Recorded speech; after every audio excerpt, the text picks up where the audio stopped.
नमस्कार, मी पूजा. वास्तू रविराज वास्तू संस्कृती या विशेष कार्यक्रमामध्ये आपल्या सगळ्यांचं मनपूर्वक स्वागत.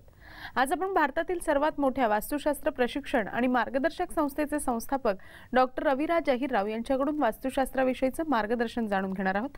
आणि महत्त्वाचं म्हणजे याही भागात आपण तुम्ही विचारलेल्या प्रश्नांवर सरांचं मार्गदर्शन जाणून घेणार आहोत.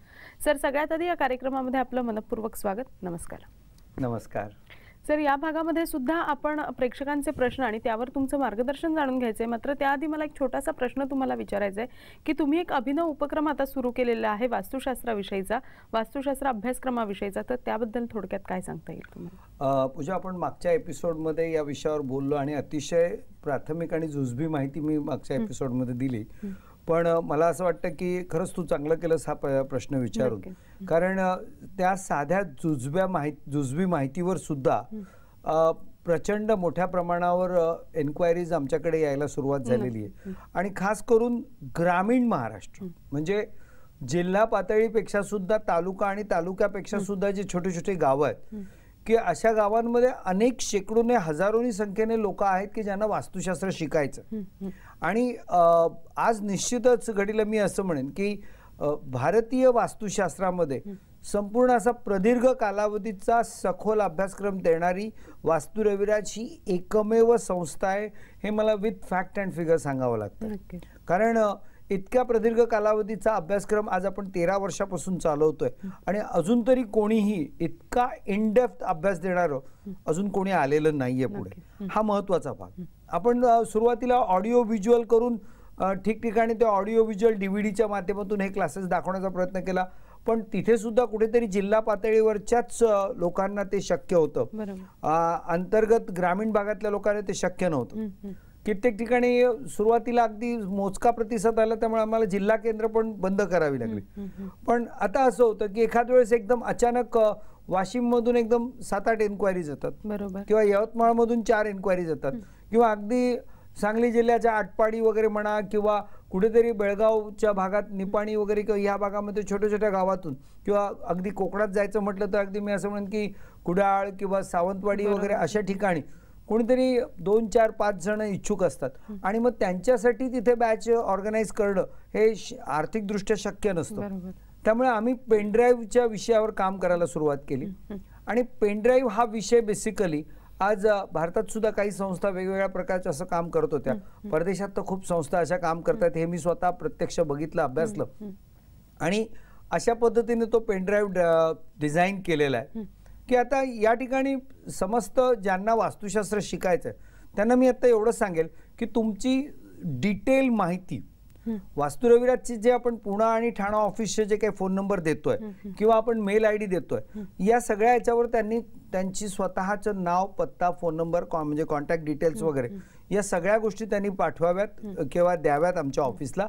त्वरित त्यांना सगळी माहिती पुरवली जाईल. माहिती पुरवल्यानंतर पूर्णपणे मी असं म्हणेन की आम्ही एक असं किट बनवलेलं आहे एक बॉक्समध्ये की ज्याच्यामध्ये तो पेन ड्राईव्ह असेल, नोट्स म्हणून माझी जी पुस्तकं दिली जातात ते असतील, प्रॉडक्ट कॅटलॉग असेल. एवढंच नाही तर विद्यार्थ्यांना वही, 3 रंगांचे पेन किंवा बाकीचं होकायंत्र वगैरे या सगळ्या गोष्टी आम्ही त्या एका किटमध्ये त्यांना देणार आहोत.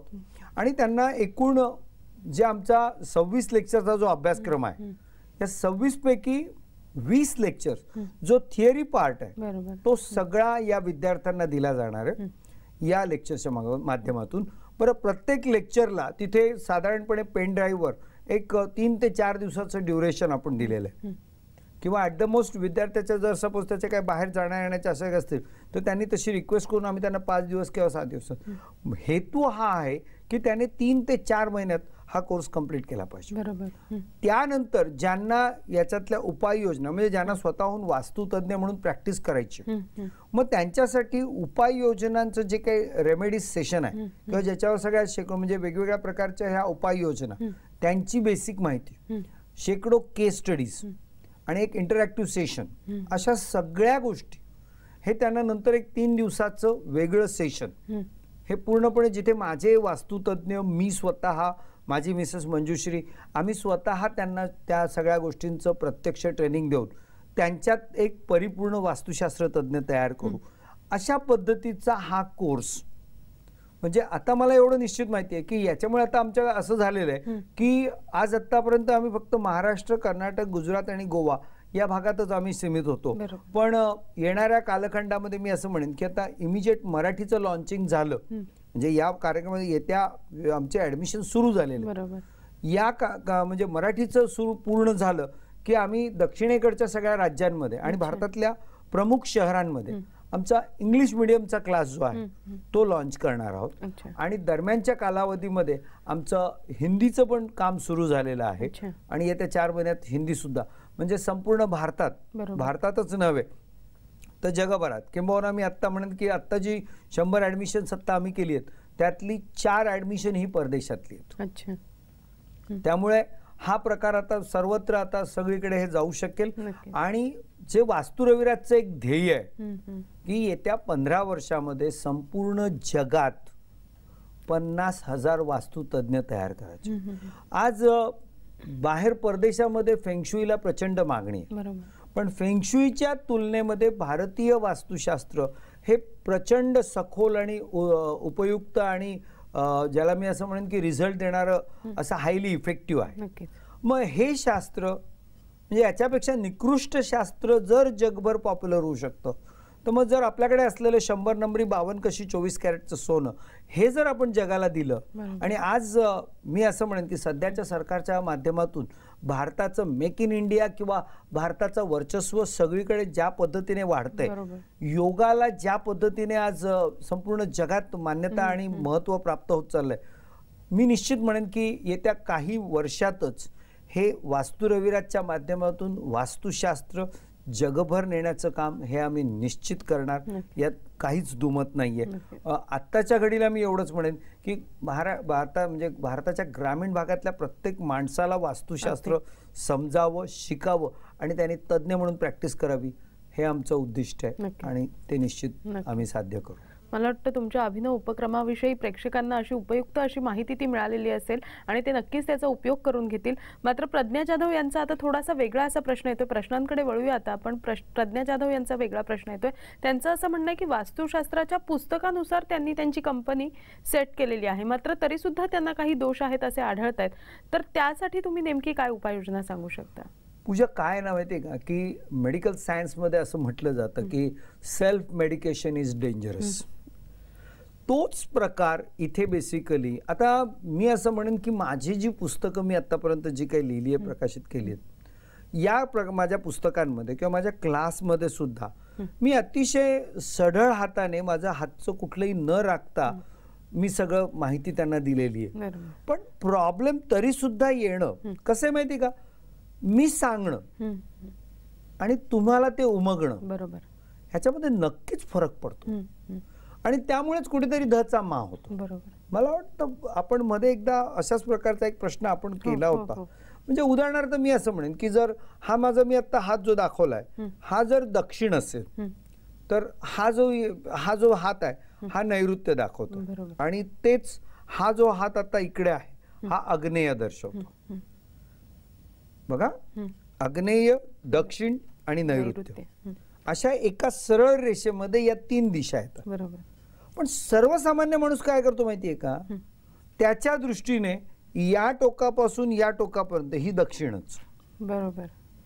आणि मग बेसिक काय होतं ना की इथे चुका ज्या होतात त्या लोकांकडून या पद्धतीने होतं आणि मग कुठेतरी पुस्तक वाचून अर्धवट ज्ञानावर तुम्ही हे सगळं डिझाईन करता.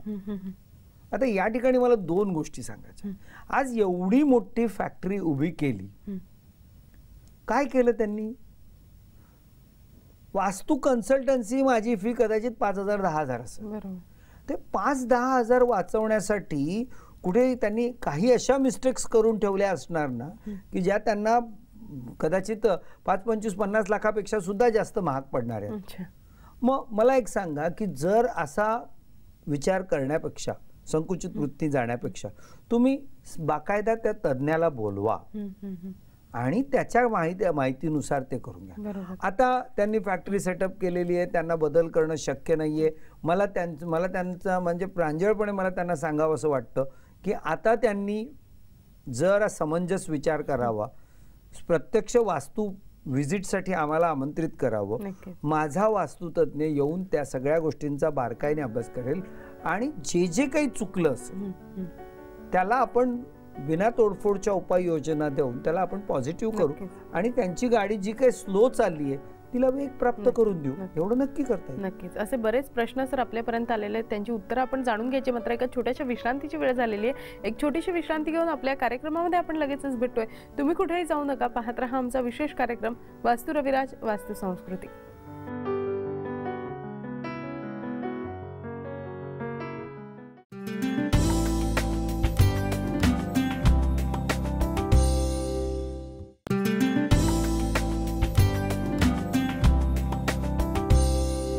वास्तू रविराज वास्तू संस्कृती या विशेष कार्यक्रमामध्ये आपल्या सगळ्यांचं पुन्हा एकदा स्वागत. सर, ब्रेकवर जाण्यापूर्वी जसं मी तुम्हाला म्हटलं होतं की प्रेक्षकांचे अजून बरेच प्रश्न येत आहेत, तर सुशांत वैद्यांचा ठाण्याहून प्रश्न असा येतोय, त्यांचं म्हणणं असं आहे की खरे पिरामिड आणि खोटे पिरामिड जे आहेत त्यांच्यातला फरक कसा ओळखावा आणि त्याबद्दल तुम्ही काय सांगाल? खरे पिरामिड आणि खोटे पिरामिड, बेसिक मी असं सांगेल की पूजा, खरे पिरामिड आणि खोटे पिरामिड असं काहीच नसतं. पण म्हणजे त्यांनी तो ज्या अर्थाने तो प्रश्न म्हणजे प्रश्न विचारला असेल त्यांचा हेतू एक वेगळा आहे. शब्दांची कदाचित सरमिसळ चुकीची झाली असं मी म्हणेन. पिरामिड पिरामिडच असतो. मी मगाशी सुद्धा एकदा सांगितलं किंवा मागे एका एपिसोडमध्ये की तुम्ही कागदाचा बनवा, लाकडाचा बनवा, मेटलचा बनवा, प्लास्टिकचा बनवा, कुठलाही बनवा, तो शेवटी कसं आहे की पिरामिडचा जो एक त्याच्या लेंथ आणि विड्थचा जो त्रिकोणाच्या तिन्ही साईडचा जो एक फॉर्म्युला आहे आणि त्या विशिष्ट अँगलमध्ये ते 4 त्रिकोण एकत्र आणले तर तो वन ऑफ द ॲक्युरेट किंवा मोस्ट ॲक्युरेट असं त्याला म्हणता येईल. पण अदरवाईज मी काही प्रयोग असे पण केले की साध्या न्यूजपेपरचा अतिशय बेडब अशा आकाराचा एक पिरामिड तयार केला आणि त्यामध्ये असं एक काय म्हणतात त्याला डाळिंब हे पूर्णपणे असं ओपन करून मी त्याच्यात ठेवलं आणि काही दिवस पर्यंत ते अतिशय फ्रेश राहिलं. तर मुळात कसं आहे की पिरामिडचा आकार हा सगळ्यात महत्वाचा आहे. हा, आता प्रश्न काय तो माहितीये का की साधारणपणे सध्या मी असं म्हणेन की प्लास्टिकचे पिरामिड्स वापरणं हे प्रचलित काळानुसार एक मी असं म्हणेन की अतिशय कॉस्ट पॉइंट ऑफ व्ह्यू स्वस्त पडतं आणि महत्वाची गोष्ट म्हणजे की एक तर ॲक्युरसी आहे त्याच्यामध्ये. जेवढी ॲक्युरसी मिळते तेवढं त्याच्यामधून एनर्जी फ्लो चांगला जास्तीत जास्त चांगला मिळतो. आता प्रश्न काय येतो की तुम्ही कोणत्या उच्च दर्जाचं प्लास्टिक वापरता. काय होतंय की काही लो कॉस्ट मॅन्युफॅक्चर किंवा ज्याला यांच्या शब्दात खोटे पिरामिड असं जे म्हणतात, तर आज काय होतं ना, बाजारात मार्केटमध्ये प्लास्टिकचा जो काय भंगार मिळतो त्याला म्हणजे त्याचं ग्राइंडिंग करून त्याला पुन्हा त्याचं मास्टर बॅच तयार करतं म्हणतात, म्हणजे त्याचं रॉ मटेरियल ग्रॅन्युअल्स तयार करून त्यापासून पिरामिड तयार केले जातात. प्लास्टिकमध्ये सुद्धा वेगवेगळ्या दर्जा आहे, म्हणजे ज्याला आपण म्हणू की ॲक्रिलिक आहे, HDPS, LDPS, पॉलिप्रॉपिलिन आणि ABS. आता ABS हा सर्वोत्कृष्ट दर्जाचं प्लास्टिक मानलं जातं या सगळ्या कॅटेगरीमध्ये. आता तुम्ही ज्याच्यामध्ये जर जेवढ्या उत्कृष्ट दर्जाचं आणि व्हर्जिन मटेरियल वापराल, म्हणजे रिसायकल मटेरियल न वापरता, आता रिसायकल मध्ये त्याच्यावर काही ना काही घटक इन्ग्रेडियंट्सचा परिणाम झालेला असतो, त्या इम्प्युरिटीज तुमच्या पिरामिडला घातक ठरू शकतात. तोच जर तुम्ही म्हणजे ओरिजिनल बॅच, आपण ज्याला मास्टर बॅच म्हणतात त्या टेक्निकल लँग्वेजमध्ये, ती जर व्हर्जिन मास्टर बॅच वापरली फर्स्ट टाइम जे प्लास्टिकसाठी आणि सर्वोत्कृष्ट दर्जाचं ABS प्लास्टिक. आज वास्तू रविराजचा जो पिरामिड आहे, आमची चॅलेंज आहे, मी चॅलेंज हा शब्द प्रकर्षाने वापरतो आणि एम्फसाइज करतो याच्यावर की आपण ह्यातले जे तिन्ही पार्ट्स आहे हे तिन्ही पार्ट्स ABS हाय ग्रेड ABSच्या मधूनच देतो आहोत. आणि त्यामुळे होतं काय माहिती का की या पिरामिडच्या ज्या एनर्जी लेवल्स किंवा त्याच्यातून जी ऊर्जा मिळते ती अतिशय अत्युच्च दर्जाची असते. आणि आता सध्या मी असं म्हणेन की ऑरा स्कॅनची जी काही टेक्नॉलॉजी उपलब्ध झाली आहे, तर त्या अनुसार प्रत्येक पिरामिडच्या तुम्हाला एनर्जी लेवल्स मिळू शकतात. त्यामुळे यांच्या प्रश्नातला जो खोटा पिरामिड जो शब्द त्यांनी वापरलाय, तर त्या खोटा पिरामिड म्हणजे त्याच्या एनर्जी लेवल्स कमी मिळतील. मग तुम्हाला एनर्जी लेवल्स, मला एक सांग की तुला बाजारात 2 पिरामिड मिळतात, म्हणजे यांच्या भाषेतला खरा पिरामिड आणि खोटा पिरामिड. मी असं म्हणून की आपण हा X ला मिळतोय आणि हा 5X ला मिळतोय. जर बेसिकली मग याच्यामध्ये कोणत्या पिरामिडमध्ये एनर्जी जास्त मिळते, कोणत्या पिरामिडमधून तुम्हाला जास्त फायदा होतो, मग तो घ्या ना. बरोबर. मग म्हणून असे सब स्टँडर्ड क्वालिटीचे पिरामिड न वापरणं. ॲट द सेम टाइम या प्रश्नाचा तो भाग नाहीये, पण काही ठिकाणी पिरामिडचा अतिरेक केला जातो. म्हणजे अतिरेक म्हणजे असा अतिरेक चाललाय एका कंपनीकडून की स्कूटरची किचन पिरामिड, कारची किचन पिरामिड, तुमच्या घराचा कुलपाची किचन त्याला पिरामिड, पण ते सगळे वेगळे असले पाहिजे. खिशात ठेवायला त्यांनी एक कार्ड काढलंय, 16 प्रकारचे कार्ड. गरज आहे का रोज प्रत्येक माणसाने? म्हणजे पिरामिड काम करतं म्हणून त्याचं कमर्शियल एक्सप्लॉयटेशन करणं. आणि मागे जसं मी एकदा म्हटलं होतं की हे वास्तुशास्त्र आहे, वस्तुशास्त्र नाही. त्यामुळे त्याचा माफक आणि योग्य वापर केला तर निश्चित. तुम्ही जर अति तिथे माती म्हणतात तसा जर कचरा केलात तर लिटरली उद्या लोक तुम्हाला उचलून फेकतील. या गोष्टीचं भान त्यांनी ठेवावं आणि योग्य प्रकारे वापर केला तर प्रत्येक गोष्ट योग्य प्रकारे वापरलेली ती औषध असते, अतिरेक केला तर ती विष होते. असा सगळा त्याचा अर्थ आहे, थोडं लक्षात घ्यावं. प्रिशा चौरे यांनी सांगलीवरनं असा प्रश्न विचारलाय. त्यांचं असं म्हणणं आहे की कौटुंबिक समस्या ज्या असतात त्या प्रत्येक घरात वेगवेगळ्या असतात. तर या प्रत्येक कौटुंबिक समस्यांसाठी एकच वास्तुशास्त्र किंवा एकच वास्तुदोष असू शकतो का, किंवा त्यासाठी वास्तुशास्त्र कसं काय उपयोगी ठरू शकतं? नाही, याच्यामध्ये बेसिकली एक लक्षात घे की कुठेतरी बेसिकली पुन्हा लाख दुखो की एक दवा असाच फॉर्म्युला जो लोकांची जी मानसिकता असते त्याच्यातून आपल्याला त्यांना बाहेर काढलं पाहिजे, हे महत्वाची गोष्ट आहे. आता उदाहरणार्थ लक्षात घ्या की साधारणपणे एक लक्षात घ्या की तुमच्या घराचं प्रवेशद्वार हे तुमच्या घरामध्ये पैसा येणं जाणं याची लेवल किंवा तो टिकणं, म्हणजे ती येणारी लक्ष्मी सात्विक असेल, स्थिर चिरकाल टिकणारी असेल की चंचल असेल, हा सगळा प्रकार तो तुमचा प्रवेशद्वार ठरवतो. तुमचं लिव्हिंग रूम म्हणजे थोडक्यात मी असं म्हणेन की first impression is a last impression या पद्धतीने जे असतं, तर ते बेसिकली त्याच्यामध्ये सकाळची सूर्यकिरणं किंवा सगळ्यात मॅक्सिमम पॉझिटिव्ह एनर्जी आल्या. आणि आपण जनरली घरातली सगळी माणसं आपला वावर हा जास्ती असतं लिव्हिंग रूम मध्ये, त्यामुळे तिथे प्रसन्न वातावरण, मग त्यातून प्रसन्न मानसिकता, मग त्यातून उत्कृष्ट कार्यक्षमता. साध्या सिंपल गोष्ट, तुझ्या घरात प्रसन्न वातावरण असेल तर घरातली माणसं प्रसन्न असतील.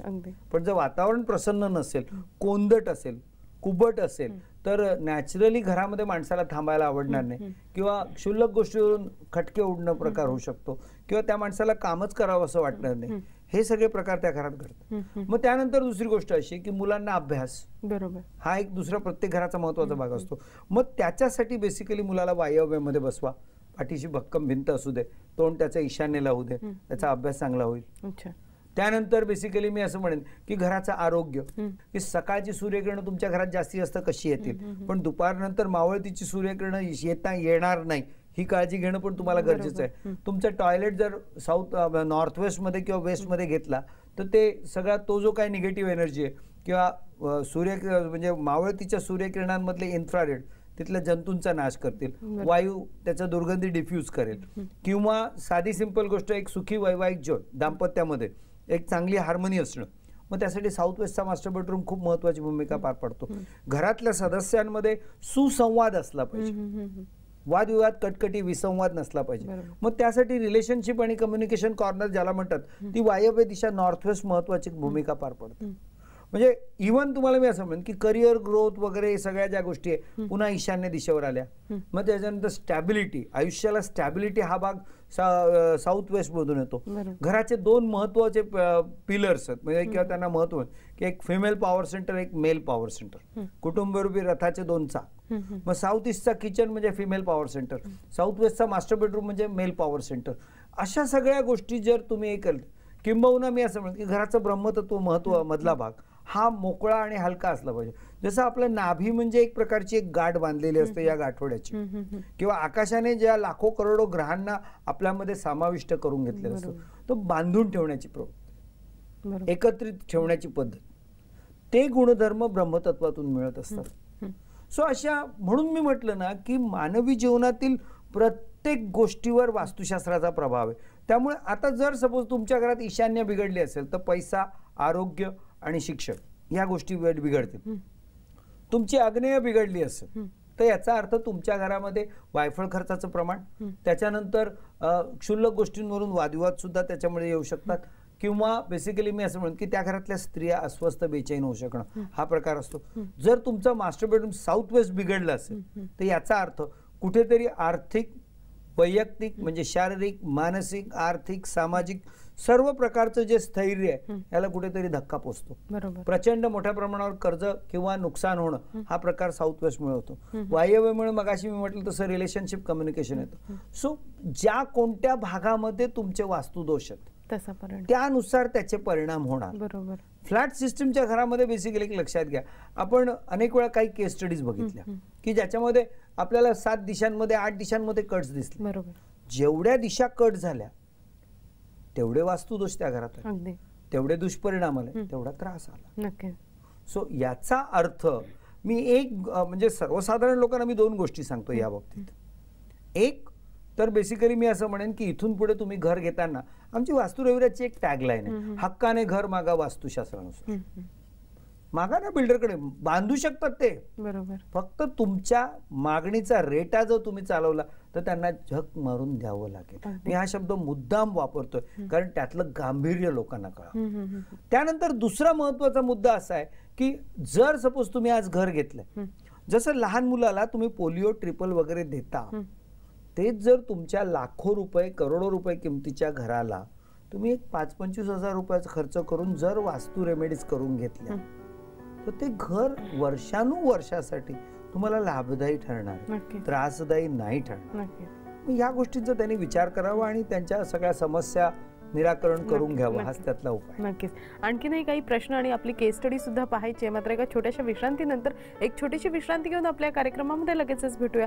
तुम्ही कुठेही जाऊ नका, पाहत रहा आमचा विशेष कार्यक्रम वास्तू रविराज वास्तू संस्कृती.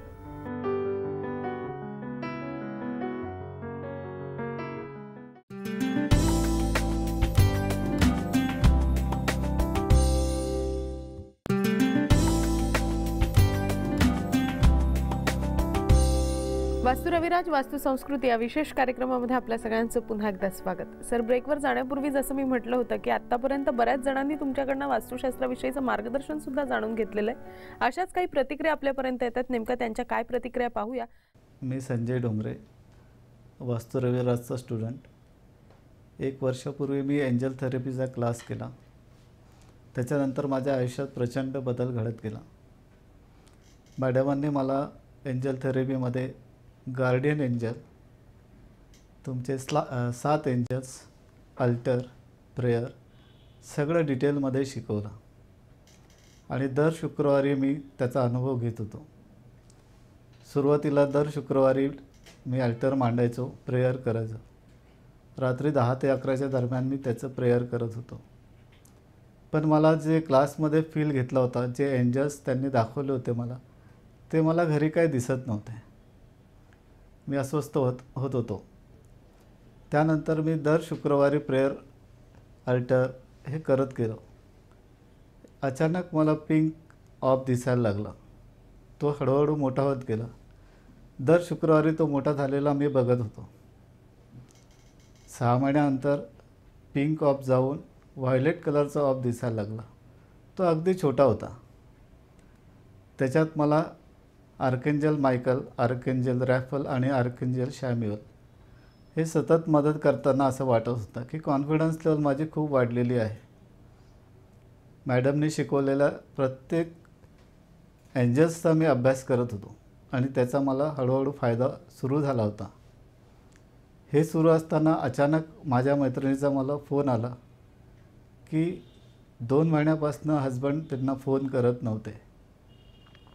त्यांनी सांगितलं की तुम्ही एंजल्स थेरपीचा क्लास केला आहे, आता बघूया तुमचे एंजल्स काय करतात.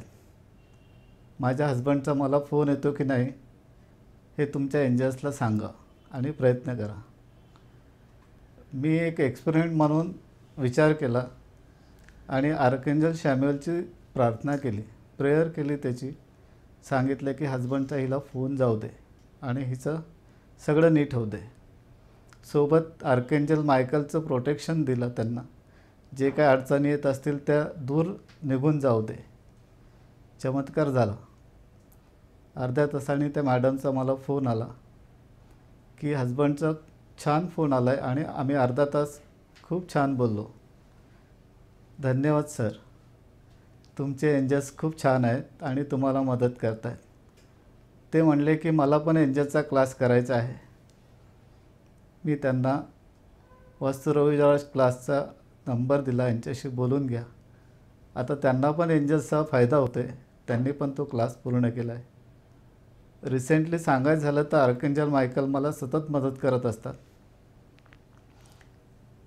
माझ्याकडे खूप छान एक्सपिरियन्स भरपूर आहेत सांगण्यासारखे, की आता 1 वर्षानंतर मला रिसेंटली एक एक्सपिरियन्स सांगतो.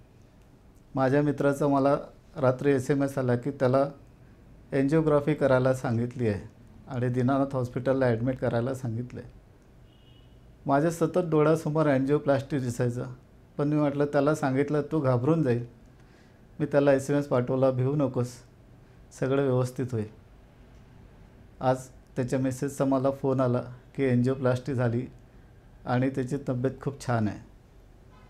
हा एक्सपिरियन्स म्हणजे अभूतपूर्व होता माझ्यासाठी.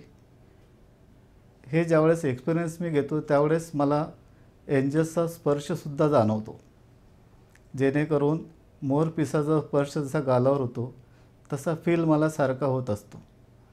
कुठलंही वास्तुपरीक्षण करायला जाताना हे एंजल्स मला सतत प्रोटेक्शन देतात आणि सतत मदत करतात.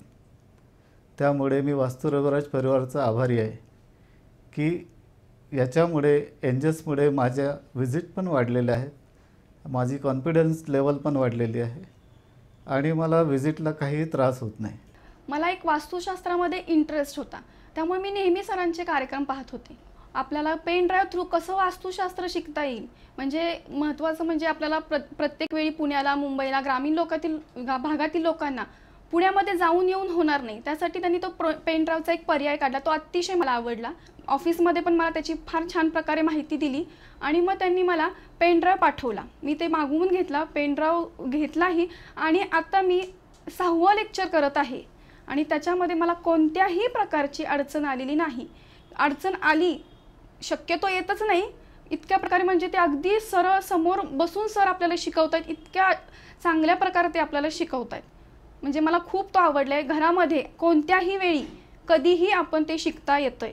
एक ग्रामीण भागातील लोकांना ही फार मोठी संधी आहे की वास्तुशास्त्र शिकण्याची फार मोठी संधी आहे. सर, आत्ताच आपण दोघांच्या प्रतिक्रिया पाहिल्या. वास्तू रविराजकडनं तुम्ही जे त्यांना मार्गदर्शन दिलेलं आहे ते मार्गदर्शन तर त्यांनी आपल्याला सांगितलंच, मात्र वास्तुशास्त्रानुसार तुम्ही गृहप्रकल्पाची निर्मिती करताय, तर ते नेमकं काय आहे ते आम्हाला सांगाल आणि आजच्या भागाचा थोडक्यात सारांश काय सांगता येईल? पूजा, मला या क्षेत्रात कामाला सुरुवात करून म्हणजे प्रोफेशनल कन्सल्टंट म्हणून कामाला सुरुवात करून मला जवळजवळ आता 18 वर्ष होत आहेत आणि मी या क्षेत्रात आल्यापासूनच माझी अशी ज्वलंत इच्छा होती की भारतामध्येच नाही तर संपूर्ण जगामध्ये वास्तुशास्त्रानुसार वास्तूंची निर्मिती याचा अर्थ मला म्हणायचं आहे की रेसिडेन्शियल, कमर्शियल, इंडस्ट्रियल सर्व प्रकारच्या वास्तूंची निर्मिती वास्तुशास्त्रानुसार व्हावी, हाच माझा प्रयत्न होता. आणि यासाठी मी प्रारंभीच्या काळात जेव्हा बिल्डर्स आणि आर्किटेक्ट्सना भेटायचो तेव्हा मला खूप तुच्छतेची वागणूक मिळाली, त्यामुळे मी ट्रॅक बदलला आणि मग मी असं ठरवलं की मी जनमानसात हा विषय एवढा नेईन, एवढी जागरूकता त्याच्यामध्ये वाढवेन आणि जेणेकरून लोकांची वास्तुशास्त्रानुसार घराची मागणी निर्माण झाली पाहिजे आणि त्यानुसार तो प्रेशर जर तसं आलं तर ग्राहकांच्या सॅटिस्फॅक्शनसाठी बिल्डर ते करतील. आणि नेमकं तेच मी असं म्हणेन की आज 2001 पासून 2016 पर्यंत माझ्या प्रयत्नांना मी जे काही प्रयत्न केले त्याला निश्चित खूप चांगलं यश आलं. अर्थात मी त्याला असं म्हणेन की नो डाऊट या बाबतीत मला मीडियामधून खूप चांगलं सहकार्य मिळालं. अनेक TV चॅनल्स, अनेक वृत्तपत्रांमध्ये लिहिणं किंवा असे कार्यक्रम करणं, त्याचसोबत शेकडो हजारोच्या संख्येने व्याख्यानं वगैरे या माध्यमातून मी माझा मेसेज आणि वास्तुशास्त्राचं महत्त्व लोकांपर्यंत नेऊ शकलो.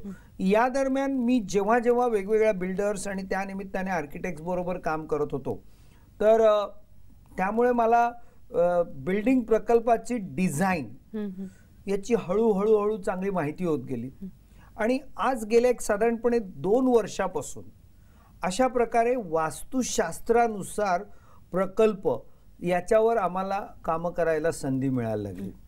आणि आज मी असं म्हणेन की आज मी शेकडोच्या संख्येने प्रकल्प वास्तुशास्त्रानुसार म्हणजे सगळ्यात पहिली महत्वाची गोष्ट म्हणजे की तो प्लॉट आम्ही आधी वास्तुशास्त्रानुसार करून घेतो, काही त्यातले काही भाग कोस काढून वगैरे असं सगळं. त्याच्यानंतर त्या बिल्डिंगची डिझाईन म्हणजे नुसतंच त्याचं गेट, पाण्याची टाकी किंवा इलेक्ट्रिक सबस्टेशन वगैरे असं नाही, तर त्या बिल्डिंग मधला प्रत्येक फ्लॅट वास्तुशास्त्रानुसार डिझाईन केला जातो. आणि मी असं म्हणेन की आजपर्यंत जी घरं बांधली गेली त्याच्यामध्ये मोजून 40% जरी वास्तुशास्त्र मिळालं तरी खूप चांगली गोष्ट आहे. पण आज आम्ही तुम्हाला सांगतोय की मी जी घरं डिझाईन करतोय, ठीक आहे, आज अनेक आर्किटेक्ट बरोबर आम्ही काम करतो, पण आज माझ्याकडे माझे इन हाऊस आर्किटेक्ट, म्हणजे आज माझे 500 विद्यार्थी बाय क्वालिफिकेशन आर्किटेक्ट.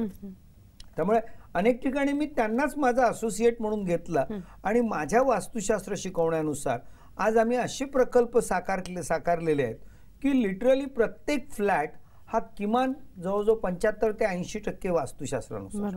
आणि मग त्या प्रकल्पाला उर्वरित त्या 20 ते 25% त्याला बांधकामामध्ये त्याच्यात त्या ट्रीटमेंट पिरामिड यंत्र वगैरे टाकून त्याला पूर्णपणे 100% वास्तुशास्त्र. एवढंच नाही तर मी तुम्हाला सांगतो की आज 2 मोठ्या विकासकांनी त्यांच्या प्रोजेक्टसाठी त्यांचा ब्रँड अँबॅसेडर म्हणून मला घेतलं. म्हणजे लिटरली माझ्या वास्तुशास्त्र महत्व सांगणाऱ्या व्हिडिओज वगैरे त्याच्यात केल्या गेल्या, त्यांच्या ब्रोशरमध्ये त्यांनी मला स्थान दिलेलं आहे. आमचे कित्येक बिल्डर्स आज त्यांच्या त्या ब्रोशरमध्ये आम्ही त्यांना वास्तुशास्त्र प्रमाणपत्र देतो. ते प्रमाणपत्र आणि वास्तू रविराजचं प्रमाणपत्र म्हटल्यावर लोकांचं सुद्धा आज आमच्यावर जो विश्वास आहे, प्रेम आहे, ते इतकं प्रचंड आहे की अच्छा वास्तू रविराजनी केलंय का, मग आम्हाला प्रोजेक्ट पाहिजे. सो या पद्धतीने बेसिकली मी असं म्हणेन की आज प्रकल्प वास्तुशास्त्रात, आणि साधारणपणे मी आता असं म्हणेन की एक व्यावसायिक करारांमुळे काही गोष्टी मी डिक्लेअर करू शकत नाही, पण येत्या 6-8 महिन्यात जेव्हा लोकांना कळेल की आज अनेक प्रोजेक्टच्या जाहिराती त्यांना पेपरातून कळतील की हा प्रोजेक्ट वास्तुशास्त्रानुसार आणि वास्तू रविराजद्वारा. त्यामुळे पूर्वी आम्ही म्हणायचो की ट्रीटमेंट देऊन आम्ही त्याला पॉझिटिव्ह करतोय, तर आज आम्ही त्यांना डिझाईन देतो प्लस ट्रीटमेंट देतो आणि 100% वास्तुशास्त्र. सो अशा प्रकारे प्रकल्प निश्चित साकारतायत. राहता राहायला सारांशा बाबतीत मी एवढंच म्हणेन की मानवी जीवनातील प्रत्येक गोष्टीवर, मग पैसा येणं, टिकणं, करिअर, ग्रोथ, स्टॅबिलिटी, आरोग्य, शैक्षणिक प्रगती किंवा सुखी वैवाहिक जीवन, संतान प्राप्ती, अशा किंवा व्यावसायिक गोष्टी क्षेत्रातल्या सगळ्या गोष्टी, या सगळ्या गोष्टींवर वास्तुशास्त्राचा प्रभाव असतो. आणि तुमच्या वास्तूमध्ये जे काही वास्तुदोष असतील ते वास्तुदोष उपाययोजना करून सहजपणे दूर करता येतात. वास्तू रविराजची एक अत्यंत सर्वोत्कृष्ट दर्जाची, आंतरराष्ट्रीय दर्जाची सर्व्हिस देणारी ही एक संस्था म्हणून आज नावारूपास आलेली आहे. भारताव्यतिरिक्त 22 देशात मी जसं म्हटलं की आज आमचा अशा प्रकारचा ग्राहक वर्ग आहे. आणि आत्ताची नवीन लेटेस्ट डेव्हलपमेंट म्हणजे आपण वास्तुशास्त्रानुसार गृहप्रकल्प देत आहोत. आणि महत्वाची गोष्ट म्हणजे पेन ड्राईव्हच्या माध्यमातून तुम्हाला घरच्या घरी वास्तुशास्त्र शिकणं, या सुविधा वास्तू रविराजने दिलेल्या आहेत. यासोबत मी असं म्हणेन आमच्या सर्व प्रेक्षकांना खूप खूप शुभेच्छा. All the best. God bless you. नक्कीच नक्कीच सर, तुम्ही इतक्या कमी वेळामध्ये वास्तुशास्त्राविषयी आलेल्या वेगवेगळ्या प्रश्नांना प्रेक्षकांना इतकं छान मार्गदर्शन केलं, त्याबद्दल तुमचे मनपूर्वक आभार. नमस्कार. धन्यवाद. तुम्हाला सुद्धा वास्तुशास्त्राविषयी काही प्रश्न असतील किंवा सरांकडनं वास्तुशास्त्राविषयीचं काही मार्गदर्शन जाणून घ्यायचं असेल तर आम्ही दिलेल्या या व्हॉट्सअप क्रमांकावर नक्की संपर्क करा. आमचा व्हॉट्सअप क्रमांक आहे 7718863222. वास्तू रविराज वास्तू संस्कृती या विशेष कार्यक्रमामध्ये आज आपण इथेच थांबतोय. नमस्कार.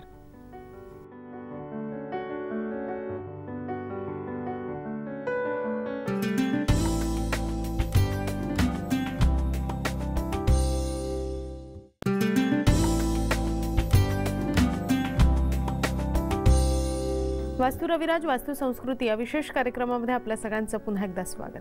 सर, ब्रेकवर जाण्यापूर्वी जसं मी म्हटलं होतं की प्रेक्षकांचे बरेच प्रश्न आपल्याला येत आहेत, तर एक प्रश्न असा येतोय की नवग्रहांची जी ऊर्जा असते ती सुद्धा वास्तुशास्त्रानुसार खरंच उपयोगी ठरू शकते का त्या प्रकल्पासाठी किंवा एखाद्या घरासाठी? काय सांगाल त्या? ज्याला कॉस्मिक रेज म्हणतात, तर त्या बेसिकली त्या नवग्रहांकडूनच त्या येत असतात आणि त्याचा परिणाम मानवी जीवनावर होत असतो. आता वास्तुशास्त्र आणि ज्योतिषशास्त्र किंवा मी आजकाल म्हणेन की आज मॅक्झिमम ज्योतिषशास्त्र केलेल्या व्यक्ती ह्या वास्तुशास्त्रात येत आहेत आणि दोन्ही एकत्र करतायत. मुळात मी स्वतः फक्त वास्तुशास्त्र आणि वास्तुशास्त्रच केलं. मी ज्योतिषशास्त्रामध्ये कुठे डोकावून सुद्धा बघितलं नाही किंवा मला बघायची इच्छा पण नाही. अर्थात माझ्या गुरूंचाच मला तसा सल्ला होता. मुळात काय झालंय की आज असं जे ज्योतिषशास्त्र आणि वास्तुशास्त्र एकत्र खिचडी करणारे जे लोक आहेत त्यांना मी असं म्हणतो की आपली दुकान चालवण्यासाठी त्यांनी केलेली शक्कल हा त्यातला प्रकार आहे, असं बाकी काही नाही. हजारो वर्षापासून वास्तुशास्त्र आणि ज्योतिषशास्त्र हे वेगवेगळ्या ग्रंथांमध्ये वेगवेगळे चर्चिले गेले. हा, या दोघांचा एकमेकाशी काही अंशी संबंध आहे पण ते एकमेकावर अवलंबून नाहीये. किंवा मी असं नेहमी शिकवताना असंच म्हणत असतो की Vastushastra and astrology are interconnected but not interdependent. ह्याचं कारण असं आहे की प्रत्येक दिशेला एक ग्रहाधिपती म्हणजे त्या दिशेचा कर्ता किंवा एक ग्रह आहे त्या दिशेशी संबंधित. आता उदाहरणार्थ मी असं म्हणेन की उत्तरेचा बुध हा ग्रहाधिपती आहे किंवा उत्तरेचा ग्रह बुध आहे, ईशान्येचा गुरु आहे, पूर्वेचा सूर्य आहे, आग्नेयेचा शुक्र आहे, दक्षिणेचा मंगळ आहे, नैऋत्य दिशा राहू आणि केतू दोघं आहेत, पश्चिमेचा शनी आहे आणि वायव्येचा चंद्र आहे. आता प्रत्येक दिशेचा कुठल्या तरी ग्रहाशी संबंध आहे. त्यामुळे जेव्हा वास्तू निर्मिती केली जाते किंवा वास्तूचं एकंदरीत वास्तू डिझाईन केली जाते, उदाहरणार्थ जर एखादं ब्युटी पार्लर असेल तर त्याचा दरवाजा जर आग्नेय दिशेशी संबंधित आला, कारण आग्नेय दिशा शुक्र आणि शुक्र हा स्त्रियांच्या सौंदर्याशी संबंधित, म्हणून ब्युटी पार्लर आणि असं जर केलं, किंबहुना मी असं म्हणेन की आज मी आतापर्यंत जेवढ्या सगळ्या ज्वेलरी शॉपचे जेव्हा मी डिझाईन केलं किंवा वास्तुशास्त्र केलं तर मी मॅक्सिमम आणि आजच्या घडीला मी असं म्हणेन की जेवढे आघाडीचे सक्सेसफुल ज्वेलर्स आहेत त्यातले मॅक्सिमम माझे क्लायंट्स आहेत आणि बऱ्याच जणांना त्यातल्या मी दक्षिण आग्नेयचा दरवाजा दिलाय. कारण दक्षिण हा बेसिकली लक्झरियस आयटम आणि पुन्हा स्त्रियांशी संबंधित अशा ज्यांना ज्यांना ते दरवाजे साऊथ ऑफ साऊथ ईस्टचे दिले त्यांना निश्चित खूप त्याचा फायदा झाला. सो या अनुषंगाने या ग्रहांची ऊर्जा, कॉस्मिक एनर्जी, मग ती कोणत्या पद्धतीने घरात जास्तीत जास्त कशी आणता येईल आणि त्या घरातल्या लोकांना त्यातून समृद्ध कसं करता येईल, हा प्रकार वास्तुशास्त्राशी संबंधित. पण कधी कधी काही वास्तुशास्त्रज्ञ असे की ते तुमच्या घरात शिरल्यानंतर वास्तुशास्त्र ठेवतात बाजूला, म्हणजे तुमच्या घराचा नकाशा ठेवतात बाजूला आणि प्रत्येकाच्या पत्रिकेवरच जास्त डोकवायला लागतात. तर कुठेतरी त्याला मग मला नाईलाजाने खिचडी हा शब्द वापरावा लागतो. पण मुळात हे एक लिमिटेड त्यांचा संबंध आहे, पण निश्चित संबंध आहे, पण ते एकमेकात मिक्सचर करायची गरज नाही. सर, आतापर्यंत तुम्ही बऱ्याच केस स्टडी केलेल्या आहेत, तर आजच्या या भागामध्ये तुम्ही कुठली केस स्टडी आम्हाला सांगणार आहात? पूजा, हा बेसिकली असं आहे की हा एक बांधकाम प्रकल्प आहे. म्हणजे मुंबईतल्या नेपियन्सी रोडवरची अत्यंत म्हणजे मी असं म्हणेन की धनाढ्य लोकांसाठी बांधली जाणारी ही बिल्डिंग आहे. 48 मजल्याची बिल्डिंग आहे. मुळात ही 53 मजल्याची बिल्डिंग आहे. त्याच्यामध्ये 5 मजल्यांचा तर पुढचा असा पहिला सुंदर असा ॲट्रियम आणि त्या 5 मजल्यामध्ये पार्किंग पण आहे. आणि बाकीचे वरचे 48 मजले जे आहेत ते बेसिकली 2 मजल्याचं एक घर, म्हणजे थोडक्यात ड्युप्लेक्स म्हणा किंवा पेंट हाऊस म्हणा असं आहे. पण हा प्रकल्प अनेक वर्ष बंद पडला होता. बरं, हे सगळं करताना आम्हाला बेसिकली संपूर्ण बिल्डिंगला आम्हाला ट्रीटमेंट द्यायची होती आणि प्रत्येक घराला सुद्धा आम्हाला वास्तुशास्त्रदृष्ट्या ट्रीटमेंट द्यावी लागली. खूप प्रचंड मोठं काम होतं.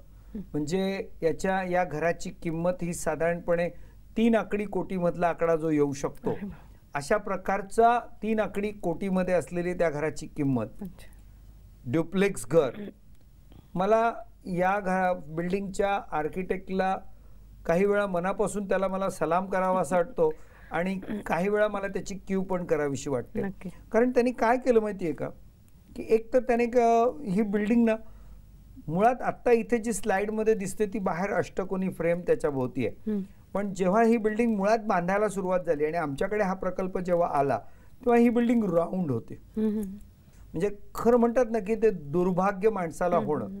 भारतीय पार्लमेंट हाऊस सुद्धा ही गोल बिल्डिंग म्हणजे हे दुर्भाग्य आहे भारताचं. अच्छा. तसंच ही बिल्डिंग बघितल्यानंतर मी म्हटलं काय खरं नाहीये असं. माझ्याकडे नकाशा, जेव्हा त्यांच्याशी पहिली मीटिंग झाली आणि नकाशा असं म्हणून, पण दुसरी एक खूप चांगली गोष्ट मला दिसली की ह्या नकाशामध्ये जर आतली निळ्या रेषांनी जी एक ड्रॉइंग दाखवलेली, म्हणजे खरोखर ज्याला श्रीयंत्राची जी बॉर्डर असते, भद्रासन, ह्या भद्रासन मध्ये घर डिझाईन केलं होतं. आणि ज्या पद्धतीने घर डिझाईन केलं होतं त्या कल्पकतेला म्हणजे मी त्या आर्किटेक्टला सॅल्यूट केला होता. गोल केलं त्याच्याबद्दल मी त्याला निश्चितच नावं ठेवली होती, पण भद्रासनामध्ये त्याने घर बसवलं होतं हे त्याने खूप चांगलं केलं होतं. मला कुठेतरी मग हा डिझाईन बघितल्यानंतर मला त्याचं कौतुक वाटलं, पण नंतर मला त्याची पुन्हा कीव यायला लागली. कारण इथे प्रॉब्लेम काय झाला माहिती, एक तर भद्रासनमध्ये ईशान्य भागात नॉर्थ ईस्ट रिजन मध्ये 3 जिने. अच्छा. कारण जेव्हा ह्या मोठ्या बिल्डिंग असतात यांना 2 जिने घेणं नियमाप्रमाणे आवश्यक असतं. आता कुठेतरी ईस्ट आणि नॉर्थच्या ह्या रिजन मध्ये त्या आर्किटेक्टने 2 जिने बसवले आणि प्रत्येक घर हे ड्युप्लेक्स असल्यामुळे त्याला आतला एक इंटरनल जिना, त्यामुळे ईशान्य भागात 3 जिने. आम्ही म्हणतो एक जिना आला तर जणू काही तुमच्या पायात लोखंडी साखळ्या बांधल्या आहेत. तर इथे 3 जिने ईशान्य भागात आल्यानंतर ती बिल्डिंग बांधकाम बंद पडणं हे अपरिहार्य होतच, त्यात काही वादच नाहीये. दुसरी गोष्ट या भागाचं असं होतं की हा या प्लॉटला जो उतार होता, म्हणजे मुळात दक्षिणेकडून या प्लॉटला एंट्री होती आणि नेपियन सी रोड जो भाग आहे इथे बऱ्यापैकी बऱ्याच ठिकाणी असं जरा थोडंसं डोंगर चढ उतार आहे, त्यामुळे उत्तर वर गेली आणि दक्षिणेला उतार. मुळात तो प्लॉटच चुकीचा. खडं दक्षिण वर पाहिजे आणि उत्तरेला उतार पाहिजे. त्यामुळे त्या प्लॉटमध्ये पहिला वास्तुदोष. राऊंड बिल्डिंग हा दुसरा वास्तुदोष. भद्रासन हा पॉझिटिव्ह पॉइंट होता, पण भद्रासनमध्ये 3 जिने घेतले त्यामुळे हा चौथा वास्तुदोष. आणि महत्वाची गोष्ट म्हणजे की नॉर्थ ईस्ट मध्येच यांनी टॉयलेट पण घेतले. म्हणजे एकीकडे तुम्ही श्रीयंत्र तयार करायला जाताय आणि दुसरीकडे त्याच्यामध्ये टॉयलेट घेताय. बरोबर. सो असा सगळा एक असा विचित्र तिढा तिथे बसलेला होता. आणि विचार कर 48 मजल्याची बिल्डिंगचा स्ट्रक्चर तयार झालेला आहे आणि ना तो मालक अपघातात मारला गेलेला आहे आणि ते बिल्डिंग सगळी बंद पडलेली आहे. त्यामुळे आम्ही त्याला बेसिकली त्यांना त्यांचे आर्किटेक्ट सगळे बाकीचे कन्सल्टंट्स यांच्याबरोबर जेव्हा आमची मीटिंग झाली तर तेव्हा पहिल्यांदा म्हटलं आपण याला स्ट्रक्चर बिल्डिंग बाहेरच्या स्ट्रक्चरला काहीतरी आपण एक अष्टकोनी फ्रेम तयार करू. आणि पुन्हा त्या आर्किटेक्टला मी त्याच्या कल्पकतेला पुन्हा सॅल्यूट करेन की त्याने एक छान अष्टकोनी फ्रेम तयार केली त्याला. त्यामुळे अष्टकोनी हे एक चांगली वास्तूचं. पण आता झालं काय, अष्टकोनाच्या आत वर्तुळ, वर्तुळाच्या आत भद्रासन, म्हणजे पुन्हा कुठेतरी ते मिसमॅच होत आहे. पण मग या सगळ्या गोष्टी आम्ही रेमेडीजच्या माध्यमातून, इव्हन भद्रासनला सुद्धा आम्हाला कुठे कुठे कॉपर स्ट्रीप वापरून काही गोष्टी आम्हाला तिथे डिटॅच कराव्या लागल्या. आणि अशा पद्धतीने ते घरं आम्ही सगळे ती बिल्डिंग आणि ते घरं आम्ही पॉझिटिव्ह केले.